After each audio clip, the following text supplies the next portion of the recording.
16. Please. Should I read now? Yes, please.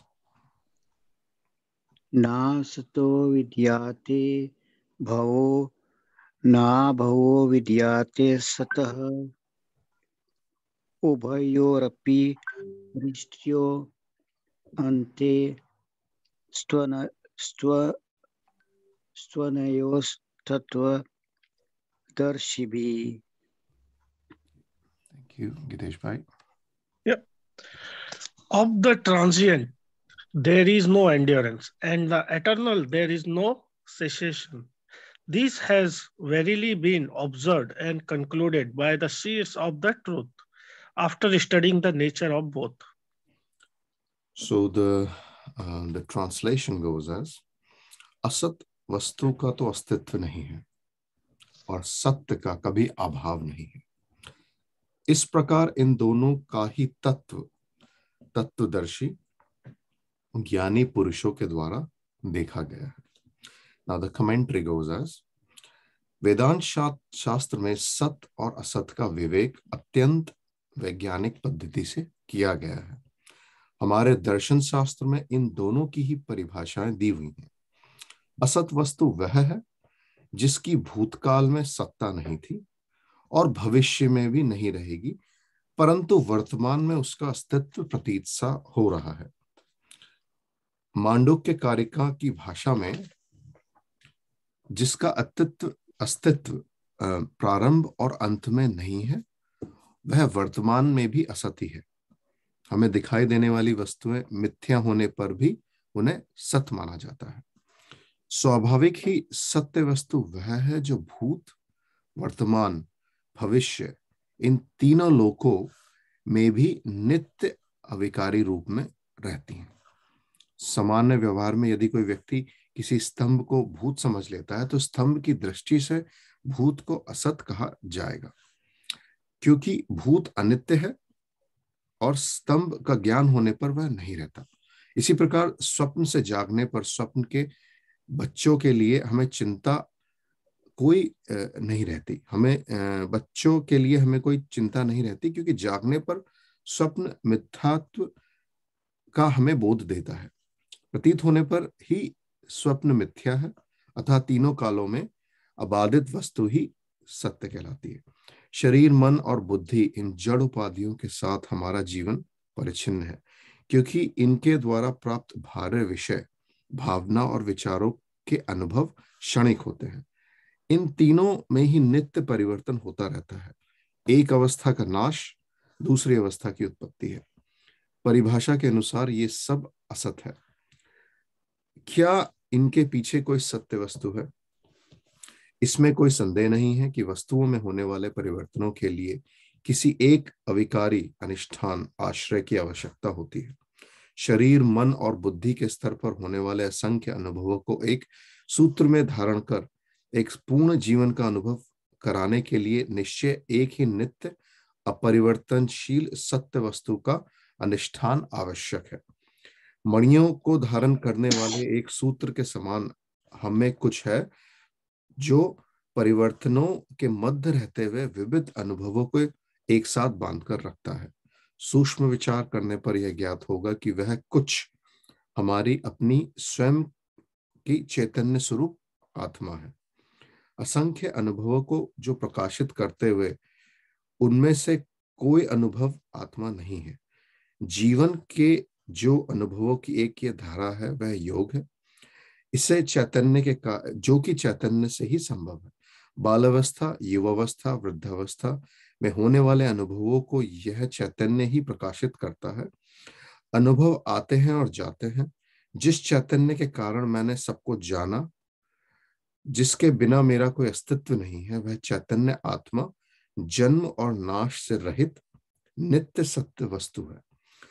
तत्वदर्शी पुरुष इन दोनों सत और असत, आत्मा और अनात्मा के तत्व को पहचानते हैं और इन दोनों में रहस्यमय संयोग से वह विचित्र जगत उत्पन्न होता है।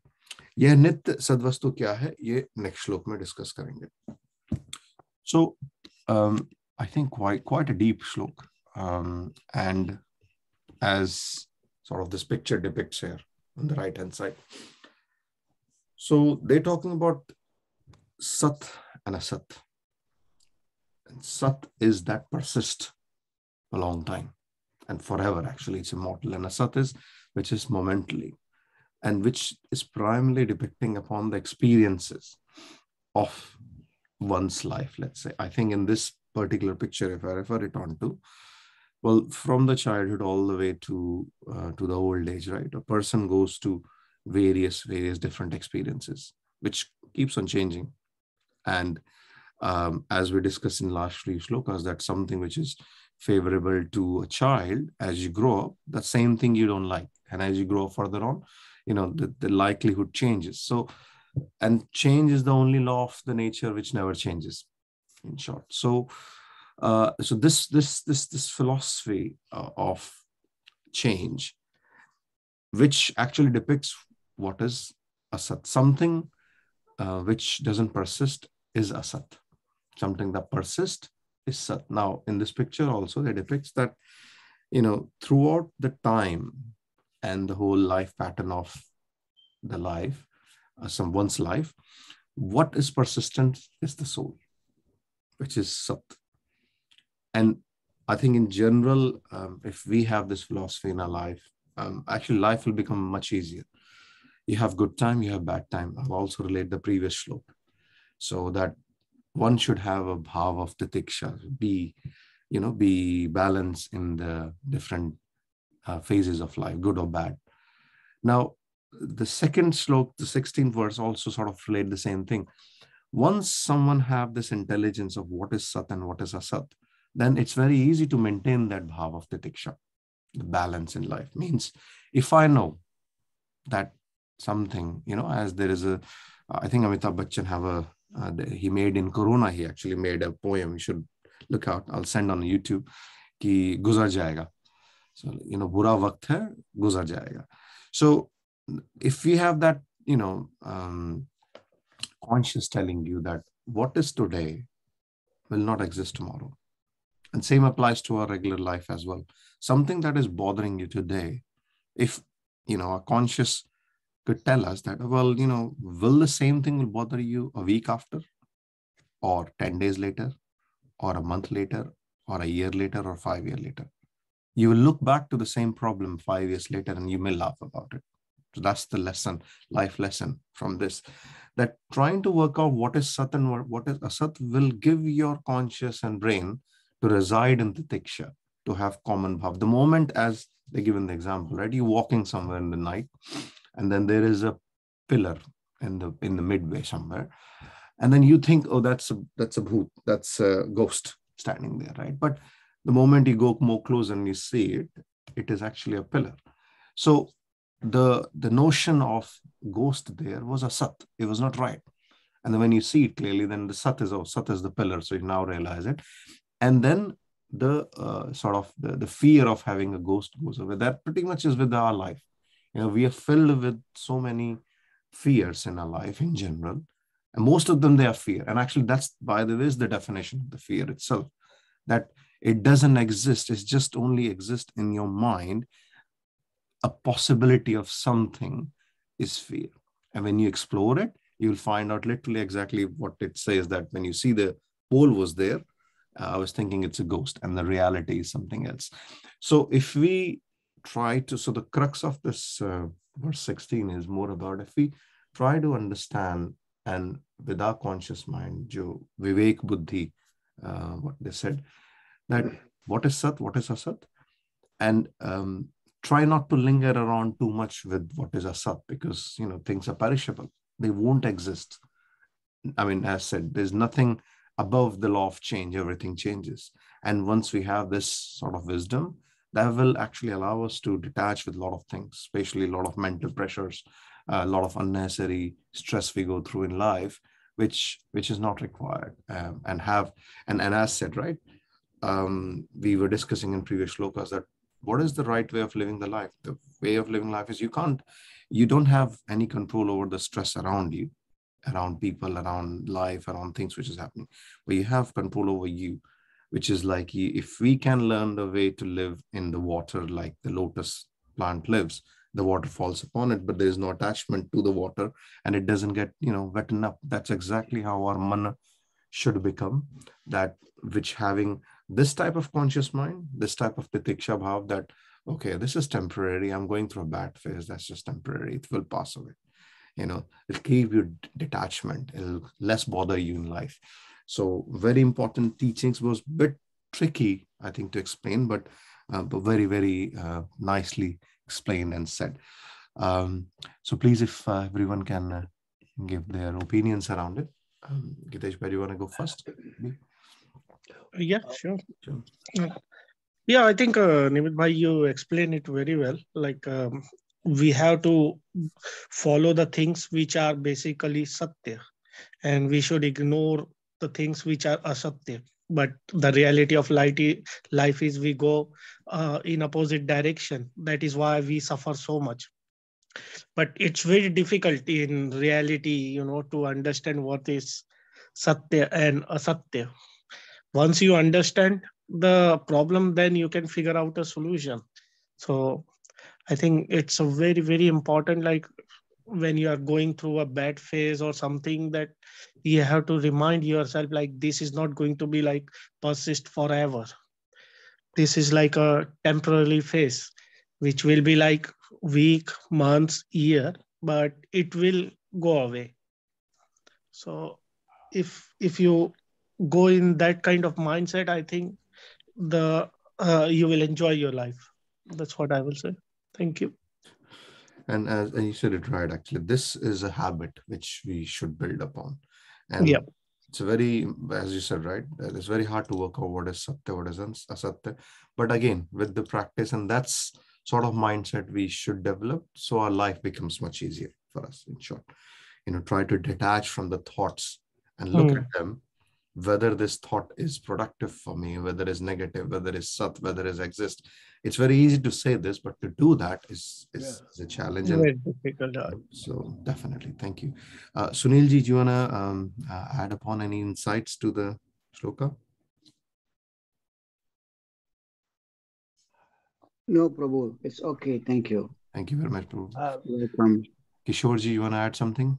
Well, there's a lot to say, but I mean, it's quite easy to understand the sloka and meaning and all that.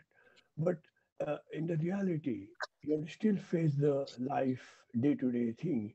And if you just say, oh, no, this is not here, and you just sit there and don't care, that is also not right. I know that. But still, what I'm saying is, it is quite, you can understand the theory, but you have to still face the life, and all the whatever is going on in life, and there are good, bad, and I mean, anyway. So it is very difficult. That's what I'm saying. Even if you understand, it's very difficult, very very difficult to detach yourself. That's all I'm saying. I know you have to practice, and you have to be. That's why they say you have to be, balanced minded and all that. But it is difficult. That's all I'm saying. No, exactly. Actually, the path of Vedanta, Oh. to do that itself is a very challenging journey, and always the things which are which are real and pious, and the right way of the life is always difficult. Put it this way, the wrong way of the life, unfortunately, is very easy. It may sounds easy, but a gentleman once told me, actually, when I was starting, let's say, spiritual journey, and then it seems to be harder. But what happens is, at the end of our life, towards the end of our life, it's all same for all of us. So it's your choice what in your life you do. As in, you can have an easy life. If you want to have an easy life, that's actually not an easy life. That makes the life more tougher. But if you live a tougher life, that makes your living easier. Put it this way.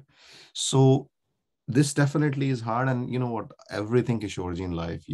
You want to build a body, you have to go gym and you have to work out. There is no if and but about it. It's hard, but you want results, then you have to put the efforts in simple words, So as in the life lessons, I mean, you want to live a pious life, You want to attain moksha, if that's our goal, as we were discussing in the past, and we want to get away from this vicious cycle of as shown in the picture of birth and death, then the path which is defined here in the Gita is the path. And certainly, as you said, it's not easy, but so as anything else. I mean, you take a simple example like about life itself. Even to take a breath, your lungs have to struggle. If you look at the anatomy of it, right? Even a single breath in a life doesn't come so easily. There's a lot of permutation, combination, and so complexity happens. So everything in a life is hard. And of course, as you have seen in your life as well, plenty of experience you might have, good and bad, and it's never easy. But yes, the idea is to develop ourselves spiritually. We should try at least towards these things so that life become a bit better. And so well said. Okay. I know Satish is driving. I'm not sure if Satish, you want to add on something, or are you okay? If you want to add some insights to it, or just be mute, it's your choice. Okay, maybe I'll just. Well, I just want to listen it today, and then okay, no problem, next time I will participate. Yeah, thank you. Yeah, no problem. It's fine, Satish. Okay, so let's move on to verse 17. Okay, chapter 2, verse 17. Sunilji, do you want to continue? Yes, Prabhu. It's on the screen, please. Avinashi tu tat vidhi yena sarvam idam tatam vinashim avyaya syasya na kaschit kartum arhati. So, okay, Gitesh, by translation, please. Yep. That which pervades the entire body, know it to be indestructible. No one can cause the destruction of the imperishable soul. So the translation goes as, उस वस्तु को तुम अविनाशी जानो जिससे यह संपूर्ण जगत व्याप्त है. इस अव्यय का नाश करने में कोई भी समर्थ नहीं है. So now this is actually words from Lord Shri Krishna himself, and he's we'll go through commentary in a minute. But again, just looking at the picture on the right, he's actually guiding us to actually understand what is that Avinashi thing, what is that Sat. The problem I think we're having is we focus too much on the Sat, and that's why we keep on worrying about a lot of things which are perishable, and instead look towards what is Sat, what is reality. Okay, Sat जगत को जो प्राप्त हुए हैं और इस दृश्यमान अनुभव में आने वाले जगत का जो अनुष्ठान है वह सत है. मिट्टी के बने अनेक प्रकार के पात्र होते हैं जिनके विभिन्न उपयोगों के कारण अथवा उनमें रखी वस्तुओं के कारण उनके विभिन्न नाम होते हैं, परंतु विविध आकारों के होने पर भी वे एक मिट्टी के ही बने होते हैं जो सब आकारों में व्याप्त होती है और जिनके बिना किसी भी पात्र का अस्तित्व सिद्ध नहीं हो सकता. उन सब की उत्पत्ति, स्थिति और लय मिट्टी में ही है, अतः उन सब में मिट्टी ही वास्तव में सत्य है. इसी प्रकार यह नित्य परिवर्तनशील जगत नित्य अविनाशी तत्व से व्याप्त है और भगवान कहते हैं कि इस तत्व का विनाश कदापि संभव नहीं है. तब फिर असत क्या है जिसका अस्तित्व नित्य नहीं है, ये सुने. तो वो will cover in the next श्लोक. So, excellent example now coming up. How do we work out what is Sat and what is Asat? So they given an example of pots and clay. I will give you a similar example, much relatable. If you see in China, they eat noodles. You come to Italy, it becomes pasta, or Europe. You go to Middle East, it becomes a naan, bread. Comes to India, becomes roti. Comes to UK, becomes a loaf of bread. You move around the world, a different name for a food which actually is fundamentally created by wheat or grain, put it this way. So the forms are different, but the Moolbhut Swarup, the key element is the grain. Now, given the similar example, clay. So clay being the core element, but the shapes can change. They can have variety of shapes, which can, of course, change, become destroyed. But the clay, the mitti, remains the core element of that particular pot. Now, I think, again, reflecting to this picture itself, our forms can change. And as the picture says, I was something else before, and then moved through the phases of life, and I will also become something else. When I say I does not mean the body, the mind, the intellect. No, it means that imperishable soul. Now, this is, by the way, in this one verse, excuse me, they pretty much have given the sar for the meditation itself. The whole purpose of meditation is to Atmadbhav ki anubhuti. We have to actually feel, understand, and reside in this soul and the blissness of the soul. The moment we detach ourselves that we are this body, we are this mind, we are this intellect, you expand your limits and you become unlimited, actually, which is your soul. So that unlimitedness or the vastness of ours is hidden always. And we have to actually explore this by the Vedanta knowledge, practice of meditation and dhyana and everything. And once our reality becomes clear to us, then everything else becomes, immaterialistic for us. It doesn't matter for us then much, because, once you taste the nectar, then you actually try to not enjoy the worldly pleasures. In short, you try to reside in that, long blissness upon.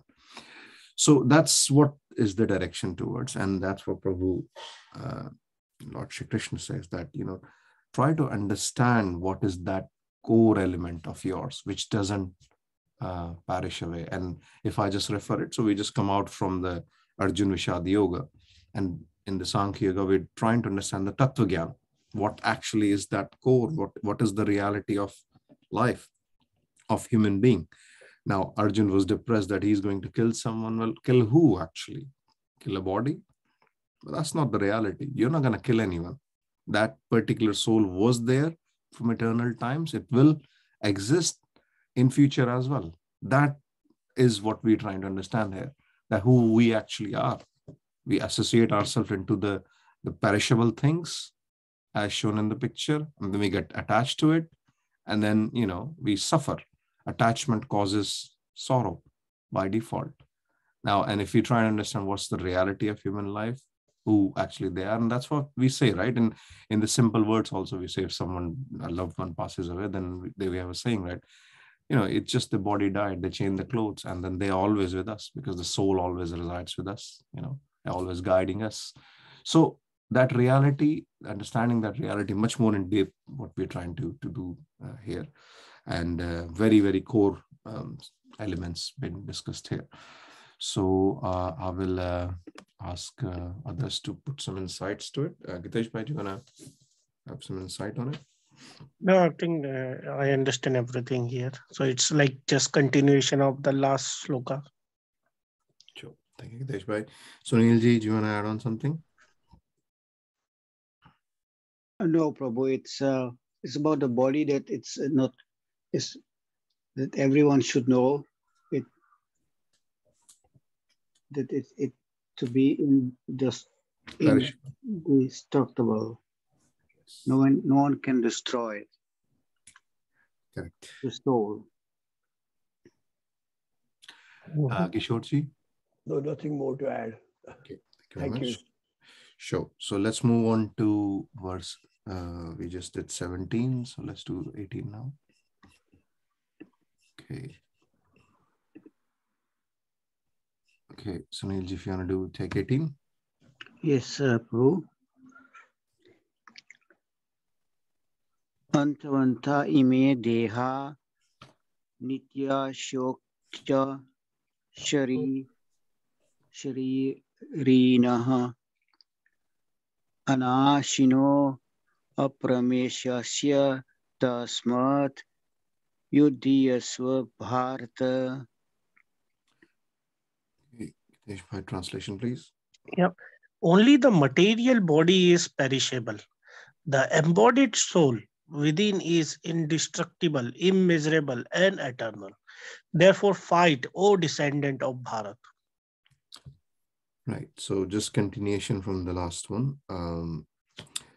The translation goes as इस नाश रहित अप्रमेय नित्य देही आत्मा के ये सब शरीर नाशवान कहे गए हैं, इसीलिए हे भारत तुम युद्ध करो। आत्मा द्वारा धारण किए भौतिक शरीर नाशवान है, जबकि आत्मा नित्य, अविनाशी और अप्रमेय अर्थात बुद्धि द्वारा ज्ञानी नहीं जा सकती।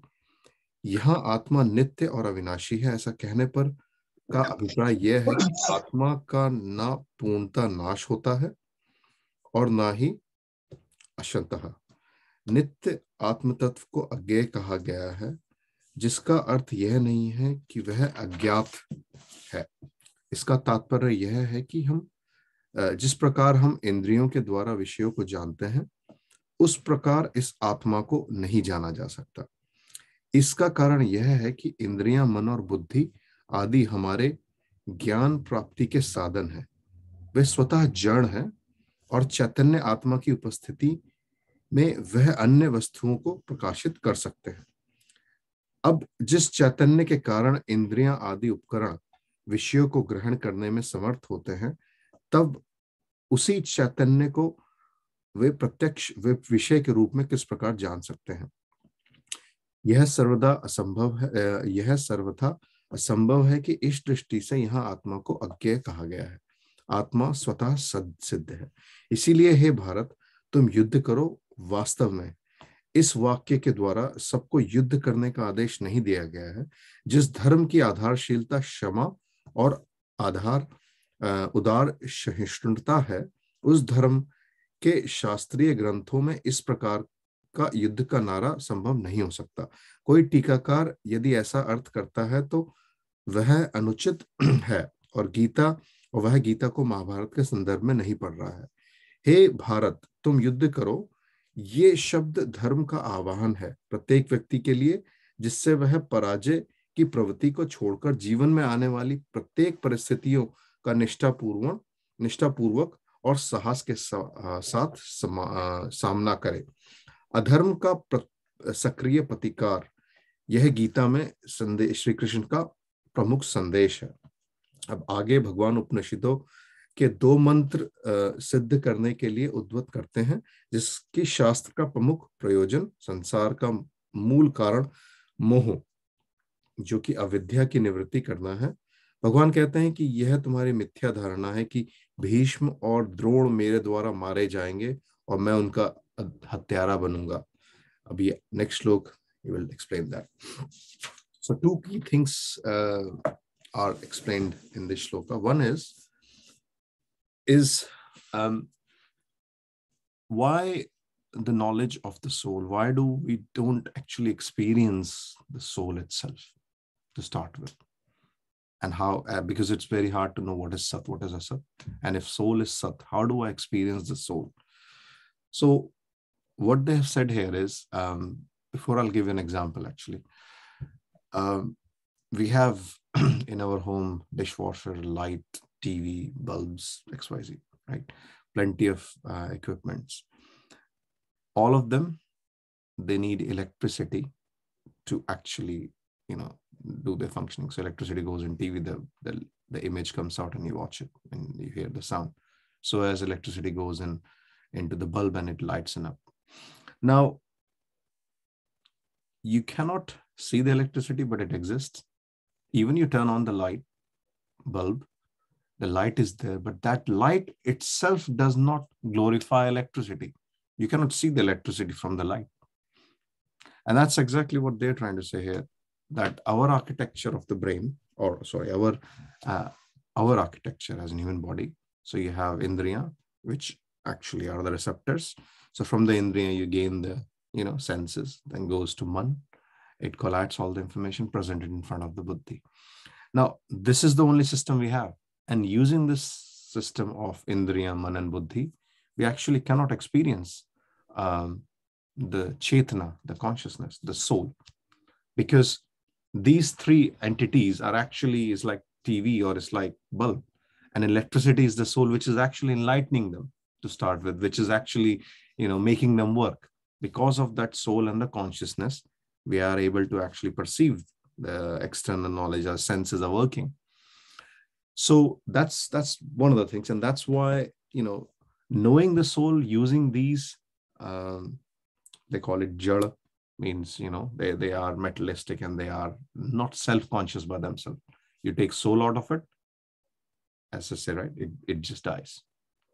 So the soul, the Chetana, the consciousness is what which enlightens, the system. It's electricity. So that's one. And then, that's how we should try to understand the soul, which is, long persisting, which is Sat. And that's what Gita teaches us, to sort of understand what is the difference between mind, body, intellect, and the soul, right? And the second part is a very important part, which is, as you said, right? We were talking about soul and body dies, and you are associated, Arjuna is associated with, I'm going to kill someone, this and that. No, you're not going to kill someone, because you cannot actually. What you're looking at is a body, and the soul, which is, ever persistent, is different altogether, So now, what I'm about to say is very important and will reflect upon what, when we started this course, as in, or the discussion, we mentioned that concept mentioned in any religious books, they can be articulated. And I think that's exactly what they say here. It is clearly said here, ki, hey Arjuna, utho aur yuddha karo. Right? Go fight. Now, any preacher can articulate this very easily. Hey Muhammad ke putra, tum yuddha karo, tum jihad karo. This is how it's articulated, actually. And that's how religions are, manipulated the way they want to. And that's exactly what they're explaining here. It doesn't mean that go and start fighting for religion. It means, and that was, the context was, in this case, was Mahabharata. Long way back. And then, of course, if you look at the context, Arjuna said that I'm not going to fight. And the inspiration here is, Arjuna, you have to fight. That's, first of all, is your dharma. Second is, if you're worried about killing someone, you're not going to kill someone. So if the right thing for you to do is utho and yuddha karo. Go do the fight. And that doesn't apply to day. First of all, we don't get into wars anymore. Well, we do other types. But in a normal personal life, there is actually a war. And the teaching here is, from Lord Krishna, is that, we all have challenges in life. And this is, by the way, I personally like the Chinmay, the path they follow, or the teachings they do, is the whole soul is about, you are, a man of today. How do you live the life in today's world? Means I'm going to have morning calls. I'm going to have tuition pickups. I'm going to have issues with the houses. I'm going to have mortgage problems. I'm going to have hundreds of things. Yeah, but how do I live my life of today, with minimal impact of asat things on myself? And then how do I still realize what soul is? How does this, Vedanta knowledge helps me out for a man of today? So I de-stress myself and make best use of it. That's actually is the purpose of the whole exercise, because none of us is going to, maybe few of us might at some stage, but we're not going to live a life. We still have to live a life. And the guidance for us is in the life of today, hey Arjun, we all are Arjun. In the life of today, hey Arjun, yuddha karo, means challenges will be there. but have a mindset of what is asat and asat. Have a mindset of titiksha. Do not, chinta na kare, chintan kare. Means, there are problems, don't get worried from it. Think about it, make strategy, overcome them, tackle it. That is what the yuddha is, actually. Hamari life ka yuddha hai ki, and we can't escape this, unfortunately. There are a lot of challenges, and for guidance for us is go fight that war. The war which you have in front of you today. And of course, you look at it more, this is not going to be there. It won't sustain. These are challenges for today only. You will overcome them. And that is also the confidence Prabhu have on Arjun. It's not like, I'm going to give up on you. You are incapable and all that. No, your dharma is to fight. And he has the Lord. He believes in us always and always, that, he believes in your capabilities. Even you don't believe in yourself at times. And it happens. We all fall into trap of depression, negativity, frustration, a lot of things around, and we easily give up on ourselves itself. And this is what the teaching of core teachings of Gita is like, even if you, sitting down like Arjuna, where I'm, helpless and I'm not going to war, he have trust in you. And, he knows that you will win. He knows that you will fight. So that is what Lord Krishna sort of, or this particular even shloka talks about. I'm quite glad, actually, we're really touching the core of a lot of things. So said a lot. Please put some insights to it. Gitesh Bhai, do you want to add on something? Yeah, I think the only thing which I got it from this shloka is like, you have to fight for all your problems and challenges. It's not like you're fighting for your dharma or anything. This shloka is clearly defining like what other people believe, or in other religion what they teach, and this, because as you say, the context here, fight or do war, so this can be taken very easily in different way. But here they have mentioned it very clearly. This is all about your challenges and problem. So you have to look into that context, basically, what you need to do in future.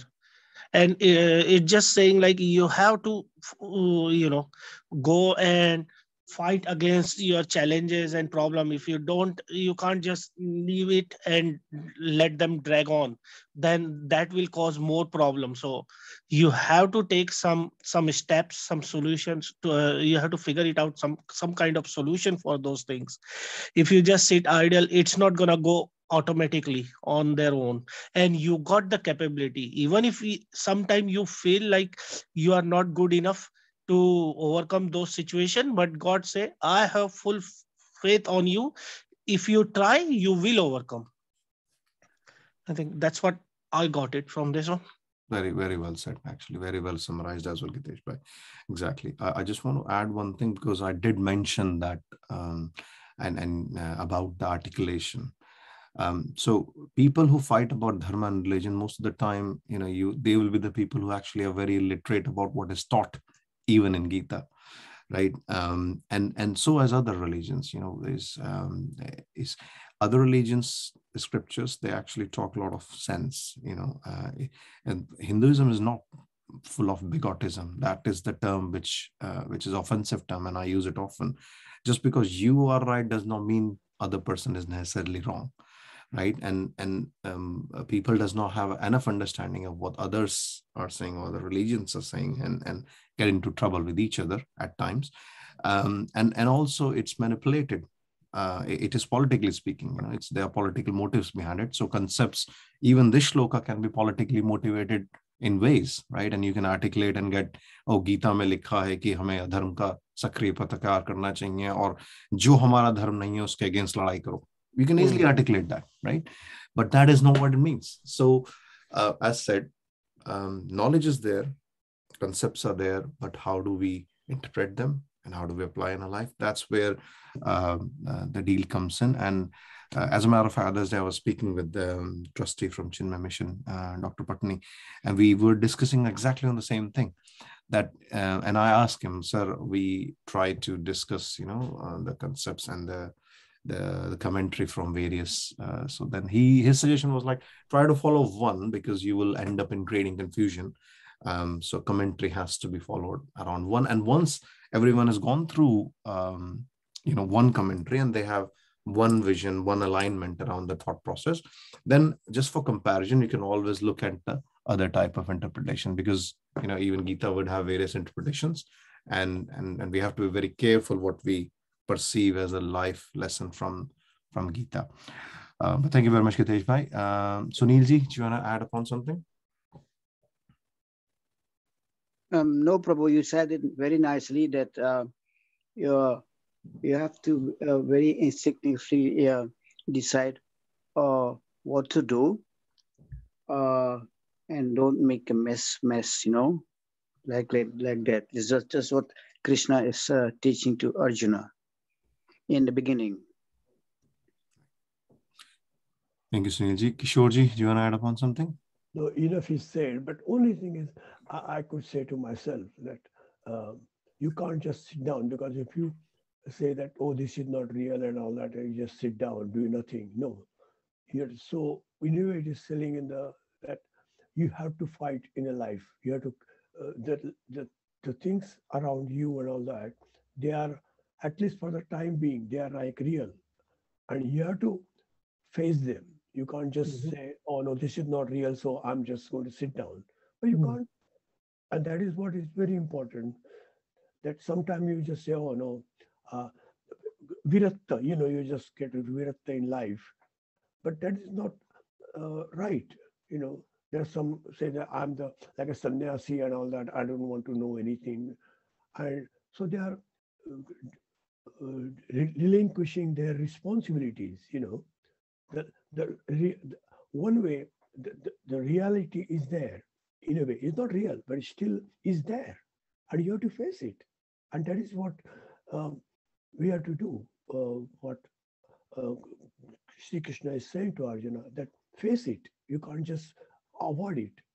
So even the real things, Atma and all that is there, but you have to still face the reality and fight. Thank you. Correct, Kishore. Well said. So exactly, we can't escape our duties, in short. So let's take one last one. It's a smaller description. So verse 19. Sunil ji, do you want to take verse 19, please? Yes. Enam viti hantaram yaschainam manyate hatam ubhau to no vijanito nayam hanti na hanyate. Kishore, Sunil ji, Hitesh bhai, translation. Neither of them is in knowledge. The one who thinks the soul can slay, and the one who thinks the soul can be slain. For truly the soul neither kills nor can it be killed. So I think now we're moving more towards the core of, So जो इस आत्मा को मारने वाला समझता है और जो इसको मरा समझता है, वो दोनों ही नहीं जानते हैं कि ये आत्मा ना तो मरता है और ना मारा जा सकता है. Now the commentary goes, आत्मा नित्य अविकारी होने से ना मारी जाती है और ना ही वह किसी को मारती है. शरीर का नाश होने से जो आत्मा को मरी मानते हैं, या तो वो उसको मारने वाला समझते हैं, वे दोनों ही आत्मा के वास्तविक स्वरूप को नहीं जानते हैं और व्यर्थ का विवाद करते हैं. जो मरता है वह शरीर है और मैं मारने वाला हूं, यह भाव अहंकारी जीव का है. शरीर और अहंकार को प्रकाशित करने वाली चैतन्य आत्मा दोनों से भिन्न है. संक्षेप में इसका तात्पर्य यह है कि आत्मा ना किसी क्रिया का कर्ता है और ना ही किसी क्रिया का विषय, अर्थात उस पर किसी प्रकार की क्रिया नहीं की जा सकती. आत्मा किस प्रकार अविकारी है, इसका उत्तर अगले श्लोक में दिया है. So in short, I mean, as Lord Krishna was, looking at the mourning of Arjuna here and saying like, Arjuna's statement was, I will be killing Dronacharya, I will be killing, Pitama Bhishma and all.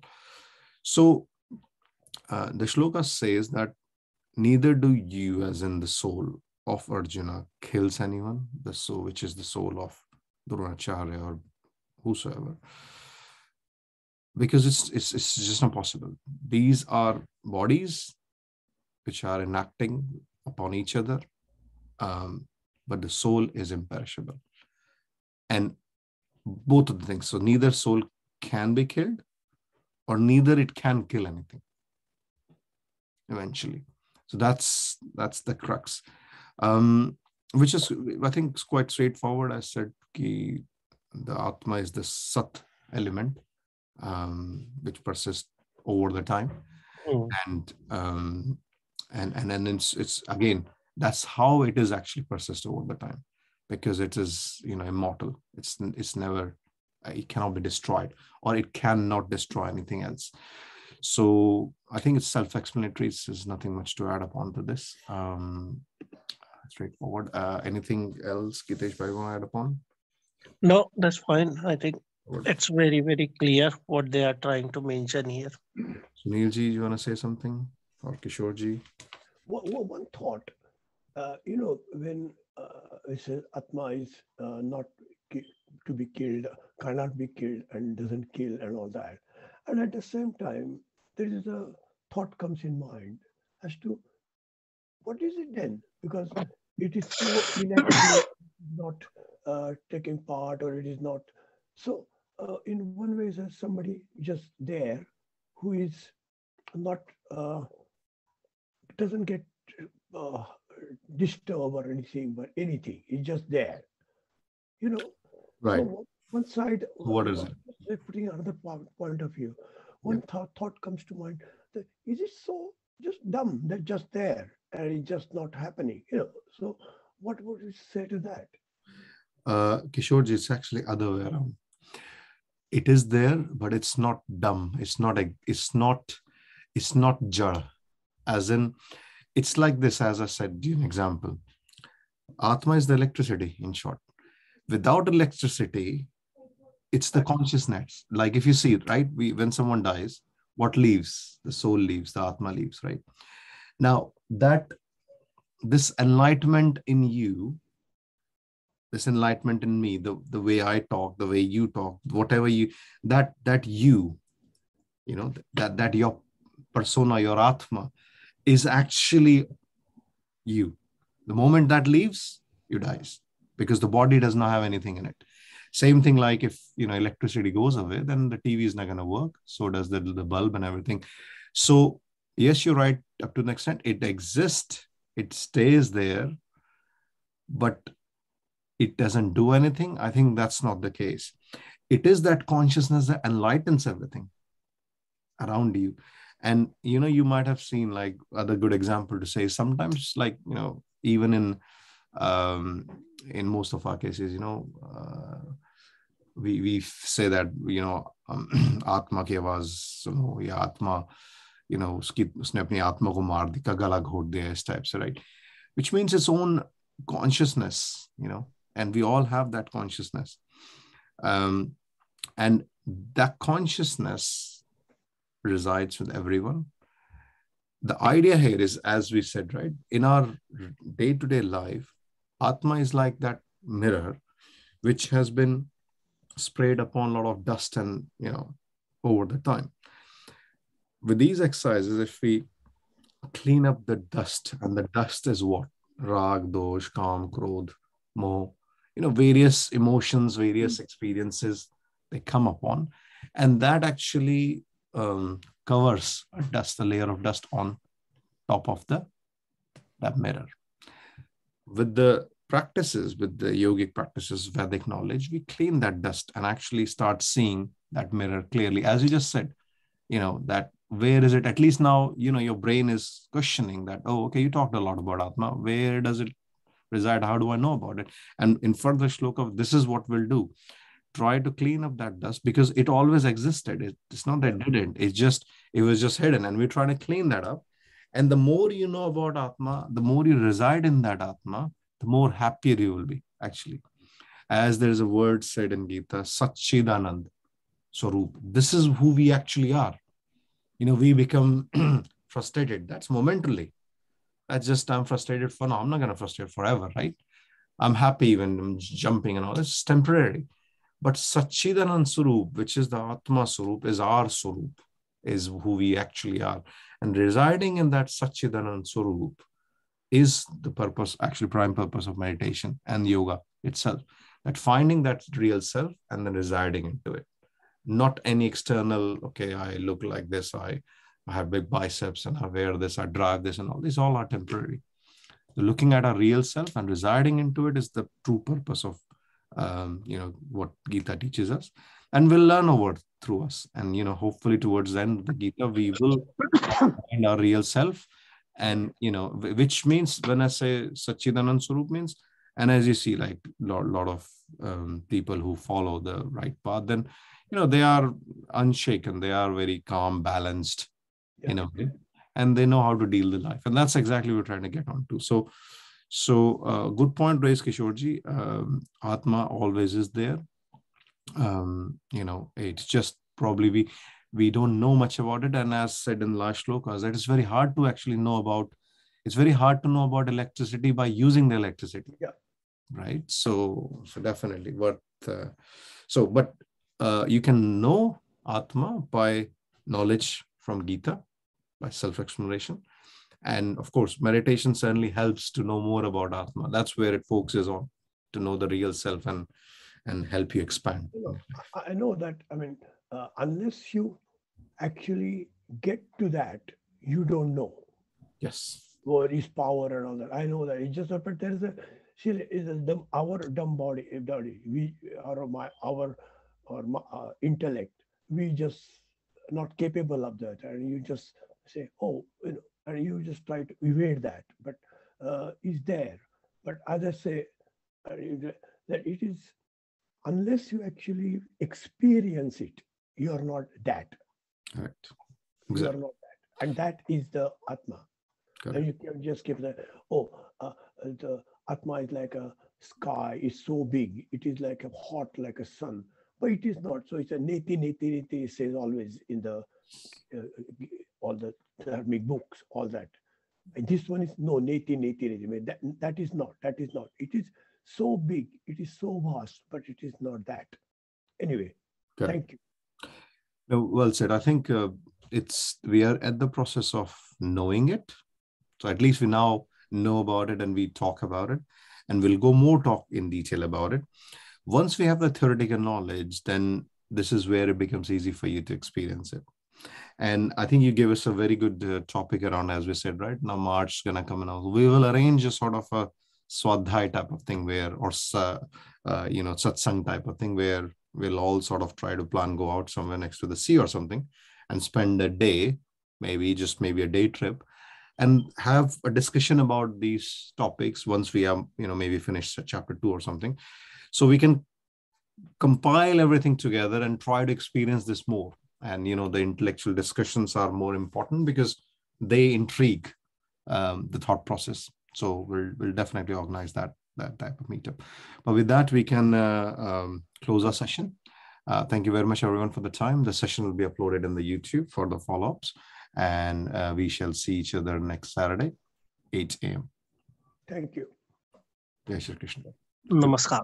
Namaskar. Thank you. Have a good day. Thank you. Bye.